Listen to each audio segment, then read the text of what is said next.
আসসালামু আলাইকুম রহমতুল্লাহ বরাকাতু। আপনারা ভাই দেখেন ঢাকা চিটাং কত সুন্দর ফুলের বাগান করে রাখছি রাস্তার উপরে। আপনারা যদি দেখেন খুব ভালো লাগবে। খুব সৌন্দর্য করে বাগান ইয়ে করেছি। কেউ যদি ঢাকা চিটাং এসে দেখতে চান আমাদের লগে যোগাযোগ করবেন, ইনশাল্লাহ আপনাদেরকে ভালো ভালো পরিবেশ দেখাতে পারবো।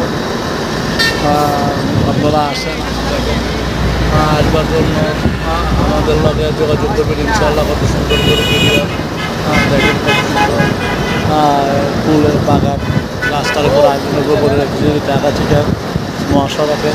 যদি আপনাদের সৌন্দর্য কোনো উপভোগ করতে হয় তা আমাদের লগে যোগাযোগ করবেন, আমরা আস্তে ধীরে আপনাদেরকে নিয়ে দেবো। আর আসবার কালে আপনারা হোটেলে যে খাইবেন ওটার তো টাকা আর আমরা দিতে পারবো না, ওইটা হাতে করে নিয়ে আসেন, ইনশাল্লাহ আমরা ইয়ে করবো। গামছা দিতে না, হ্যাঁ দেখেন আপনারা কত সৌন্দর্য ফুলের বাগান আপনাদের জন্য আমরা ইনশাল্লাহ এটা ভিডিওটা করেছি। আপনারা ভালো লাগলে আমাদেরকে জানাবেন কমেন্টের মাধ্যমে। আসসালামু আলাইকুম ওয়া রাহমাতুল্লাহি ওয়া বারাকাতুহু।